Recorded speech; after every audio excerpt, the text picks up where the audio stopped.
Good morning, everybody. Welcome to Jason Mackey's First 10, a short version podcast talking all things Pittsburgh sports. Today is Monday, January 6th, and we're going to break down Saturday's loss to the Bengals, talking Steelers, of course. Want to do it in the typical format of 10 thoughts, and I'll expound on each a little bit as we go. But first, I want to remind you that we're brought to you by Edgar Snyder and Associates. If you're injured in an accident, you're probably wondering what's next.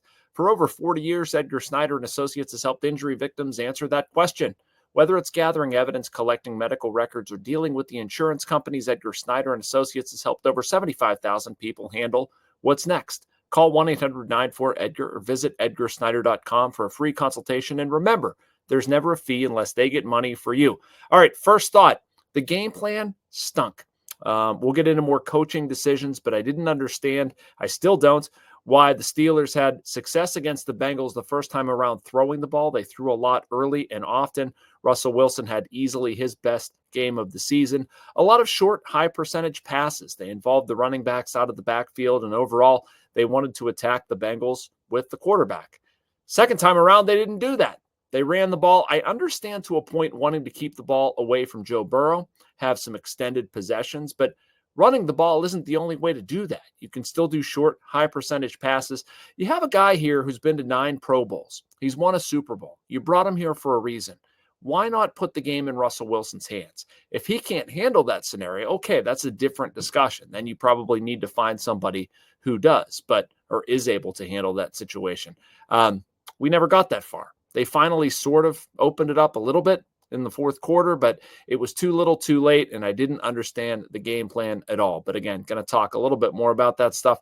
Other things, some silly coaching decisions we saw that stood out late in the first half, second quarter. Mike Tomlin, I think, should have punted. I believe it was 4th and 1 in his own territory. I forget the exact yard line, but you know the play I'm talking about goes with a run for Jaylen Warren. Their second consecutive run trying to pick up a yard. They don't do it. Mike Tomlin's explanation after the game, if you don't pick up a yard, you don't deserve to win. I agree with him. At the same time, trust your defense to make a play. Yes, I know Joe Burrow and company had some time. Yes, I know they had timeouts. At the same time, it's a long way to go even to get a field goal. Trust your defense to get a stop there. Ended up being a 2-point game. They basically gifted the Bengals a field goal. Did not like that at all. Talked about the offensive approach. Didn't like that. There was a 3rd and 1 late where they threw downfield a little bit. I believe it was to George Pickens. Just run the ball. Don't outsmart yourself. Just run it. Pick up the first down. Cordero Patterson. It's been a name we've talked about all season. Don't quite understand his consistent presence in the lineup. Well, that happened in the fourth quarter too. Had not touched the ball all game. And then randomly, we're giving the ball to 84. I don't understand it. There was a lot about Arthur Smith's game plan, a lot about what Mike Tomlin did. Just didn't make sense. Thought number 3, the offensive line struggled. Again, this has not been a good back half of the season for that group, specifically Dan Moore Jr. at left tackle. He was actually pretty good early on this season. I remember writing that column and talking about the offensive line, sort of being a little bit surprising. Well, hasn't been that way this time around. Trey Hendrickson finished with 3.5 sacks. 2 of them were directly attributable to Dan Moore. It takes me, bigger picture looking at next year. Dan Moore Jr. more than likely is not going to be here. The Steelers need to set their tackles for the future. They need to move Broderick Jones over to the left side, need to get Troy Fautanu in on the right side, and they need better performance than they have. I mean, if they bring back Russell Wilson, with his age, with his style, have to protect for a little bit longer. But the offensive line, after showing some signs early on, has left a lot to be desired. Thought number 4 was a rough game for George Pickens. He was caught by cameras, jawing with fans, had 3 drops. Obviously, he's always in the media, right? He's always being talked about, always doing something. Some of it we can disagree. Maybe you think it's a big deal. Maybe you don't think it's a big deal. But, if George Pickens wants to be a $30 million a year wide receiver or fashions himself as one of the best at his position, in a game like Saturday, he has to step up, and he most certainly did not. That was a glaring absence, especially because the Steelers really don't have anybody else. But there were a couple plays well within Pickens' reach to make, and he was unable to do so. Makes me think a little bit, honestly, about the future, what to do in the offseason with him.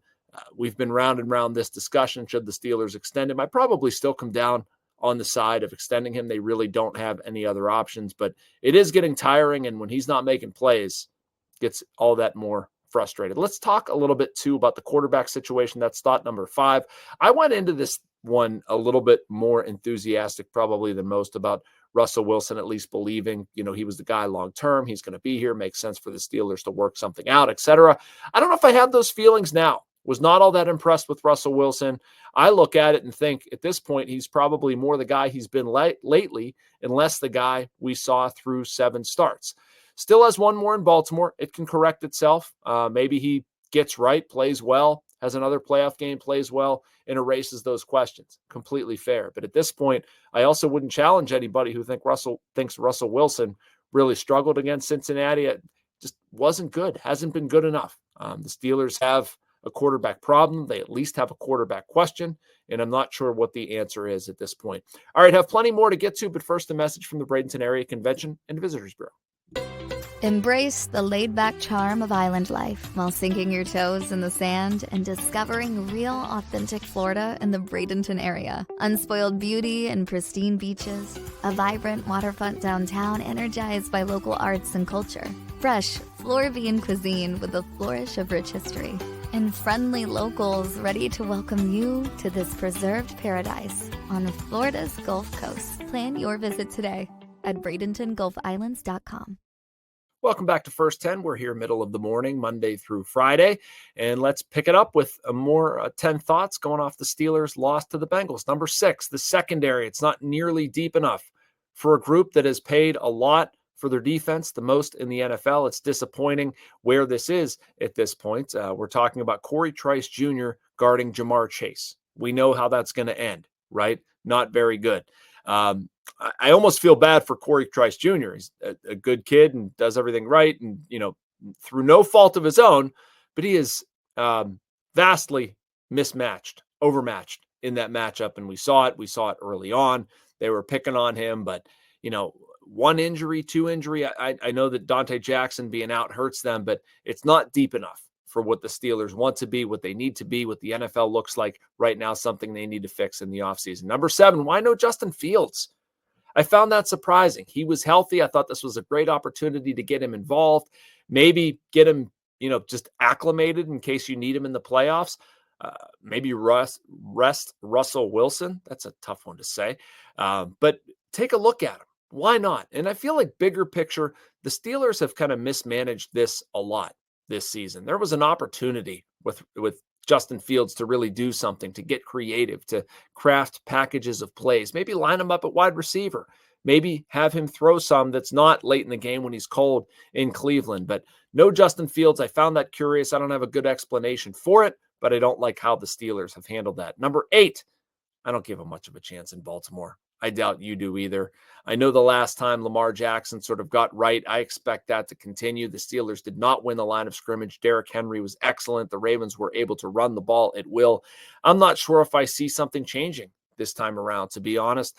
I mean, maybe if the Steelers put a bunch of pressure on Lamar Jackson, you can force him into some poor decisions. Who knows what's going on with Zay Flowers, who left today's game with an injury. But bottom line, I think the Ravens probably end the Steelers season unless something magical happens, but I'm not giving them much of a chance at all. That game, of course, will be Saturday night now that we know the schedule. Najee Harris, want to talk about him for a minute because I think it was probably his last game at Acrisure Stadium. I think Saturday will probably be his last game with the Steelers. And I appreciate very much what Najee Harris has done. I just don't think it makes any sense for them to continue their marriage. 4 1,000-yard seasons, never missed a game. I like a lot about his running style. I just don't think it's a fit. And Najee Harris has gotten this far. I wouldn't begrudge him one bit for looking to get paid, for looking to get a free agent contract in a situation that's probably a little bit better of a fit for him. I think Jaylen Warren fits better in this offense. Although, geez, why didn't Jaylen Warren get involved more? That's a curious one. What did he have? 6 carries, something like that. Again, talking about Arthur Smith in the game plan, I thought that left a lot to be desired, but I think Steelers fans probably saw their last of Najee Harris. All right, my 10th and final thought for this morning. Again, thanks so much for checking us out today and every day. The Steelers should really be asking some big picture questions. Those have been the topics of my columns the past 2 days. What are we doing here?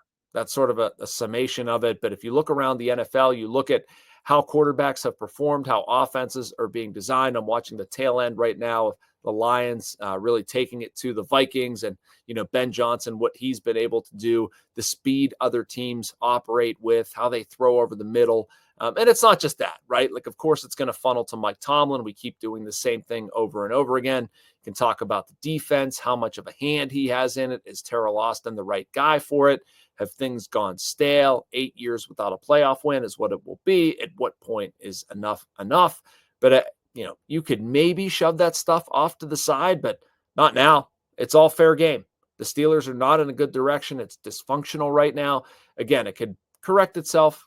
They beat Baltimore, I suppose the conversation would change, but there's a lot to be frustrated with, a lot to question.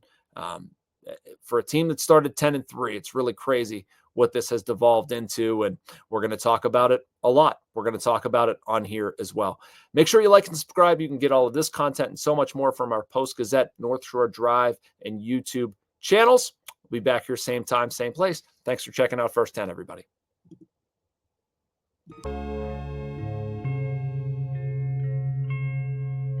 Thank you for checking out this content from Post-Gazette Sports. If you watch this video on YouTube, please like the video and subscribe to our channel. For all of the sports coverage the Post-Gazette has to offer, visit post-gazette.com.